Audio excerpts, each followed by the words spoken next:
சற்று முன் கிடைக்கப்பெற்ற மிக மிக முக்கியமான செய்தி ஒன்று வெளியாகியிருக்கு. சிக்கிய பேங்க் டிரான்ஸ்ஃபர், கைதாகும் KN நேரு, கொத்தாக சிக்கும் ஸ்டாலின் குடும்பம். கடந்த திமுக ஆட்சியில் நகராட்சி மற்றும் ஊரகத்துறை அமைச்சராயிருந்த KN நேரு சார்ந்த துறையில் நடந்த மெகா ஊழல், அது தொடர்பாக தற்போது ஆளும் தாவேகா ஆட்சியில் லஞ்ச ஒழிப்பு துறையில் வழக்கு பதிவு செய்யப்பட்டிருக்கு.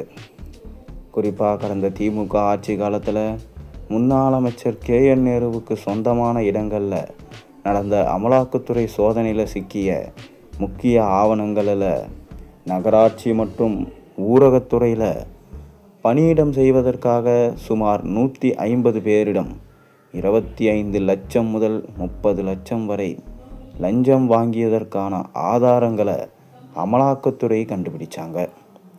குறிப்பாக முன்னாள் அமைச்சர் KN நேரு துறை சார்ந்த நிர்வாகத்தில் பணியில் சேர்வதற்காக சுமார் 2 லட்சம் நபர்கள் தேர்வு எழுதிய நிலையில் அதில் சுமார் 2300 பேர் நியமனம் செஞ்சாங்க.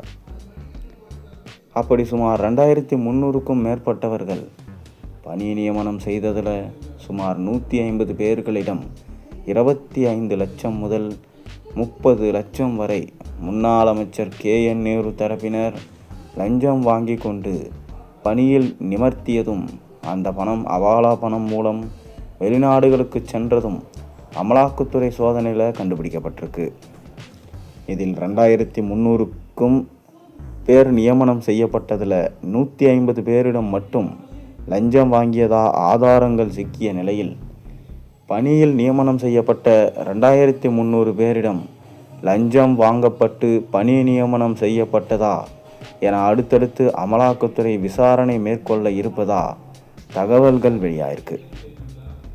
இந்நிலையில் இதற்கு முன்பு தற்போது எப்படி முன்னாள் அமைச்சர் KN நேரு வேலை வாங்கி தருவதால் லஞ்சம் பெற்றதாக வழக்கு பதிவு செய்யப்பட்டதோ, அதே போன்றுதான் கடந்த அதிமுக ஆட்சி காலத்தில் அமைச்சராக இருந்த செந்தில் பாலாஜி போக்குவரத்து துறையில் வேலை வாங்கி கொடுப்பதா லஞ்சம் பெற்றதா அப்போதைய லஞ்ச ஒழிப்பு துறையினால் வழக்கு பதிவு செய்யப்பட்டது. அப்படி வழக்கு பதிவு செய்யப்பட்ட வழக்கிற்காக தான் அமலாக்கத்துறை செந்தில் பாலாஜியை கைது செய்து சுமார் 1.5 வருடங்கள் சிறையில் வச்சிருந்தது. தற்போது அது போன்ற ஒரு சூழல் தான் முன்னாள் அமைச்சர் KN நேருவுக்கும் தற்போது ஏற்பட்டிருக்கு. விரைவிலே செந்தில் பாலாஜியை கைது செய்து அமலாக்கத்துறை சிறையில் அடைத்தது போன்று முன்னாள் அமைச்சர் KN நேருவையும் கைது செய்வதற்கு அதிக வாய்ப்பு இருக்காம்.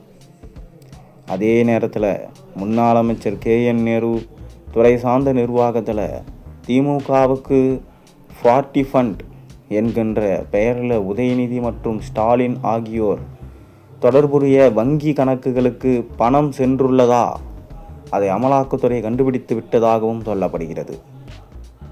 அந்த வகையில் பார்ட்டி ஃபண்ட் என்கின்ற பெயரில் உதயநிதி மற்றும் ஸ்டாலின் தொடர்புடைய வங்கி கணக்குகளுக்கு பணம் சென்றதற்கான ஆதாரங்களை அமலாக்கத்துறை உறுதி செய்தா, அதற்கான ஆதாரம் அடிப்படையில் மேலும் ஒரு FIR பதிவு செய்யப்பட்டா MK ஸ்டாலினோட மொத்த குடும்பமும் கொத்தா சிக்கும் என்று அரசியல் வட்டாரங்களில் பரபரப்பாக பேசப்பட்டு வருது.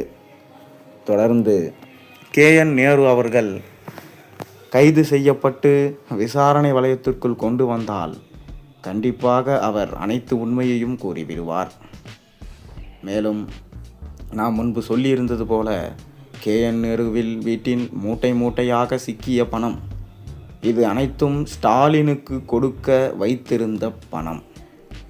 பாதி அளவு, அதாவது சிறிதளவு ஊழல் செய்த பணத்தை அக்கௌண்ட்டுக்கு டிரான்ஸ்ஃபர் செய்துவிட்டு மீதம் இருக்கும் பணத்தை வரவிருக்கும் தேர்தலில் செலவு செய்வதற்காக KN நேரு வைத்திருந்ததாக தகவல்கள் வெளியாகியிருக்கு. தொடர்ந்து ஸ்டாலினிடம் சென்று KN நேரு தன்னை காப்பாற்றும்படி கேட்டுக்கொண்டிருக்கிறார். ஆனால் ஸ்டாலினும் ஆதாரங்கள் CBIயின் வசம் சிக்கிவிட்டது. தொடர்ந்து செந்தில் பாலாஜி எப்படி கைது செய்யப்பட்டு சிறையில் இருந்தபோது எந்த விஷயத்தையும் வெளியில் சொல்லவில்லையோ, அதே போலதான் நீங்களும் கைது நடவடிக்கை உங்கள் மீது மேற்கொண்டால் எந்த விஷயத்தை பற்றியும் வெளியே சொல்லக்கூடாது. விரைவில் உங்களை ஜாமீனில் வெளியே எடுத்து விடுவோம். அப்படி ஏதாவது வெளியில் சொன்னால் எங்களது குடும்பமே சிறைக்கு செல்லும் அதிக வாய்ப்பு இருக்கிறது. இதனால்தான் தொடர்ந்து தாவேகா ஆட்சியை கலைக்க வேண்டும் என திமுக மும்முரம் காட்டி வருகிறது. இன்னும் 3 மாத காலத்திற்குள் எப்படியாவது தாவேகா ஆட்சியை கலைத்துவிட வேண்டும். அமலாக்கத்துறை இந்த அளவுக்கு தீவிர விசாரணை எடுப்பதற்கு காரணம் என்னவென்றால், விஜய் அமித்ஷாவை சந்தித்து அவரிடம் இது சம்பந்தமான ஃபைல்ஸ் அனைத்தையும் கொடுத்துவிட்டு வந்தாராம். அதன் பேரிலேயே அமலாக்கத்துறை தீவிரமாக திமுகவை காலி செய்ய இதுதான் நேரம். தொடர்ந்து திமுகவில் உள்ள மாஜி அமைச்சர்கள் 15 பேரின் மீது இருக்கும் ஊழலை தட்டி எடுக்க அமித்ஷாவும் உத்தரவிட்டுவிட்டாராம்.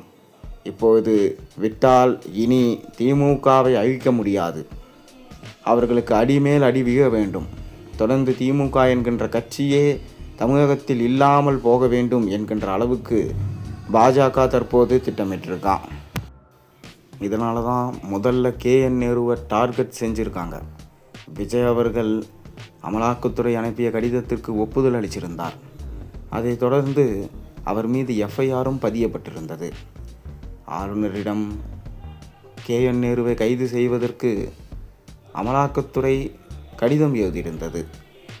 அதற்கு ஆளுநரும் சம்மதம் தெரிவித்து விட்டாராம். எப்போது வேண்டுமானாலும் KN நேருவின் வீட்டிற்குள் புகுந்து கைது நடவடிக்கை மேற்கொள்ளப்படலாம். அதனால் அனைத்து ஆதாரங்களையும் அழிக்கும்படி ஸ்டாலின் அவர்கள் உத்தரவிட்டிருக்கிறாராம். தொடர்ந்து KN நேரு மற்றும் அவர்கள் மகன் இருவரும் சேர்ந்து அனைத்து ஆதாரங்களையும் தற்போது அழிக்கும் வேலையில் ஈடுபட்டிருக்காங்களாம்.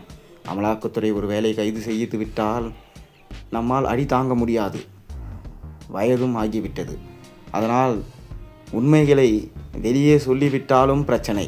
இதனால் என்ன செய்வது என்று தெரியாமல் KN நேரு விழுவிதியில் நிற்கிறாராம். தொடர்ந்து திமுகவில் உள்ள ஒவ்வொரு அமைச்சர்களுக்கும் அமலாக்கத்துறை வளையமிட்டிருக்கிறது.